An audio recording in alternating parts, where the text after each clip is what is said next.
दोस्तों, आप सबको मेरे चैनल पर स्वागत है। मेरा नाम है सत्यरंजन। दोस्तों, जो इंसिडेंट हुआ है मणिपुर में वो कितना शर्मनाक है तो सभी जानते हैं, लेकिन उसका समाधान के बारे में कोई बात नहीं कर रहा है, चाहे कोई भी गवर्नमेंट का हो। और यहाँ पर जो भी पॉलिटिकल पार्टी है वो सिर्फ एक दूसरे को ब्लेम करना चाहते हैं, लेकिन सोल्यूशन पर कोई बात नहीं कर रहा है। और ये दुख इसलिए बहुत ज़्यादा है कि उन जो दोनों महिला हैं उनमें से एक का जो हस्बैंड है वो इंडियन आर्मी में थे। और ये सोचकर देखिए, जो देश के लिए लड़ रहा है उसका उसका वाइफ अगर सेफ्टी नहीं है, सिक्योर नहीं है, रेस्पेक्ट नहीं मिल रहा है तो कितना शर्मनाक की बात है। और यहाँ पर जो मणिपुर की गवर्नमेंट है वो कितना फेल हुए हैं वो साफ देखने को मिलता है। और सेंट्रल गवर्नमेंट भी कहीं ना कहीं वो भी फेल हुआ है। और अमित शाह खुद गए थे और 4-5 दिन रुक गए थे वहाँ पर। फिर भी ये अगर समाधान नहीं हो पा रहा है तो गलती तुम्हारा है। अगर इसको क्यों रोका नहीं जा रहा है, या फिर इसको देखिए, समाधान करने के लिए स्ट्रांगली डिसीजन लेना पड़ेगा, खासकर स्टेट गवर्नमेंट को हो, उसके बाद सेंट्रल गवर्नमेंट को। वरना जो हाल कश्मीर का हुआ था, जिस तरह से लोग उसको याद कर रहे हैं, उस तरह से लोग ये मणिपुर को आगे जाकर याद करेंगे, या फिर इंसिडेंट के लिए याद करेंगे। और ऐसा नहीं कि और कहाँ पर नहीं हो रहा है। और ये जो गवर्नमेंट जो बोल रहे हैं आके, ममता बनर्जी बोल रहा है, अरविंद केजरीवाल बोल रहा है, और राहुल गांधी बोल रहा है, देखिए मणिपुर में ये नई बात नहीं है। 2009 में भी हुआ था ऐसा, उन दोनों के गोष्ठी के बीच में 11 में भी हुआ था। समझ रहे हो, जब कांग्रेस का गवर्नमेंट था, अभी बीजेपी का है, वो भी हो रहा है। तो सभी गवर्नमेंट का वहां पर फेल्योर देखने को मिलता है। और खासकर जो दो कम्युनिटी के बीच में हो रहा है, उनको कैसे स्ट्रांगली उनको समाधान किया जाएगा उस पर चर्चा होना चाहिए, या फिर उसके बारे में सोचना चाहिए। समझ रहे हो। और यहाँ पर जो कांग्रेस की बात करता है, खुद उनका एक एमएलए है जो असेंबली में, राजस्थान असेंबली में उस पर जिक्र किया, और उन्होंने बोला कि मणिपुर को बारे में सोचने से पहले, मजाक उड़ाने से पहले खुद के बारे में सोचना चाहिए, गिरबान में देखना चाहिए, झाँक कर देखना चाहिए। उनको कांग्रेस ने निकाल दिया।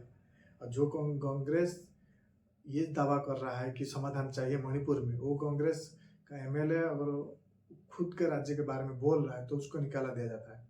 और वही आके बोल रहा है कि मणिपुर में इतना बुरा काम हो रहा है, इसके लिए बीजेपी रेस्पॉन्सिबल है। और ममता बनर्जी को तो छोड़ दो, हर इलेक्शन में ऐसा कुछ देखने को मिलेगा जहाँ पर जो खुद ममता बनर्जी है वो इधर उधर काम करते रहते हैं, उनका जो कर्मी होते हैं, या फिर ऐसे जो इंसिडेंट है आता रहता है।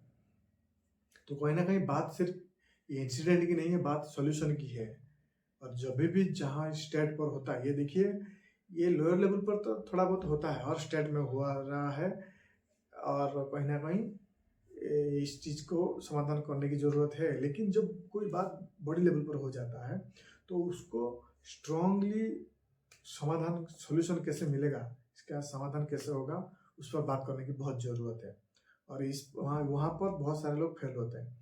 जो कांग्रेस बोल रहा है कि सेंट्रल गवर्नमेंट में है, स्टेट गवर्नमेंट भी तुम्हारे हाथ में, तुम नहीं कर पाते, तो वही उसको पूछो कि कश्मीर में जब हुआ था, क्या वो वहाँ पर गवर्नमेंट नहीं था? क्या वो स्टेट पुलिस नहीं था? क्या वो वहाँ पर आर्मी नहीं थे? क्या वहाँ पर सेंट्रल गवर्नमेंट नहीं था? क्या वो सेंट्रल गवर्नमेंट के पास वो पावर नहीं था? तो क्या दिक्कत था फिर?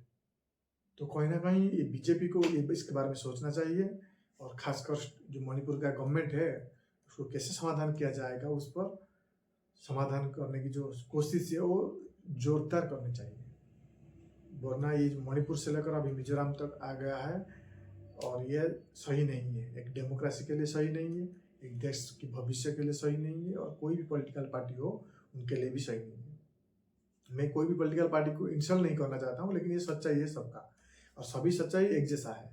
चाहे वो कोलकाता की बात करोगे, चाहे वो दिल्ली गवर्नमेंट की बात करोगे, चाहे वो राजस्थान गवर्नमेंट या फिर मिजोरम की गवर्नमेंट, सभी का हालत वैसा ही है। तो क्यों इसका समाधान नहीं हो रहा है, ये जानना बहुत मुश्किल है। और अमित शाह अगर गए थे तो इसका समाधान क्यों नहीं हुआ?